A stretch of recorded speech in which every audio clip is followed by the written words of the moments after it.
नमस्कार. यंदाच्या महाशिवरात्रीला काय करावं असा विचार मनात घोळत असतानाच मला त्र्यंबकेश्वर मंदिर ट्रस्टकडून फोन आला की आम्ही दरवर्षी महाशिवरात्री निमित्त मंदिराच्या प्रांगणामध्ये शास्त्रीय उपशास्त्रीय संगीतावर नृत्यावर आधारित महोत्सव आयोजित करत असतो, कार्यक्रम आयोजित करत असतो.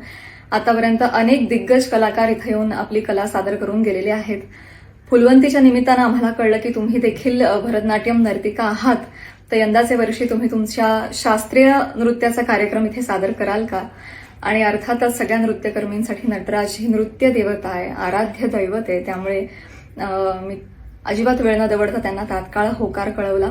मी इथे आवर्जून नमूद करू इच्छिते की महाशिवरात्री निमित्त होणारा हा कार्यक्रम सबंध संपूर्णतः शास्त्रीय उपशास्त्रीय संगीतावर आधारित असलेला नृत्याचा कार्यक्रम आहे.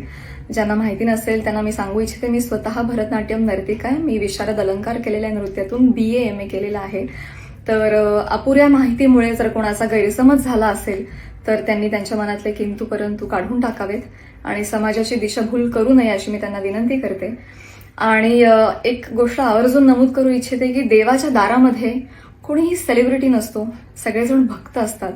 आणि त्याच भक्तिभावानं मी माझ्या नृत्याच्या माध्यमातून माझी सेवा नटराजा चरणी रुजू करणार आहे, अर्पण करणार आहे. आणि म्हणूनच कार्यक्रमाचं नाव शिवार्पण मस्तू असं आहे. सगळं शिवावर आधारित असा कार्यक्रम आहे. अर्थातच वेळेच्या व्यग्रतेमुळे मी 2च रचना सादर करणार आहेत, बाकीच्या सगळ्या रचना माझे सहकलाकार सादर करतील. मी कार्यक्रमाचं निवेदन करणार आहे.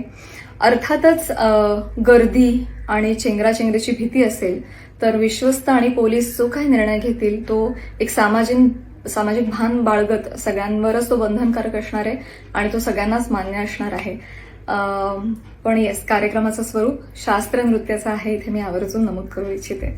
धन्यवाद. हर हर महादेव.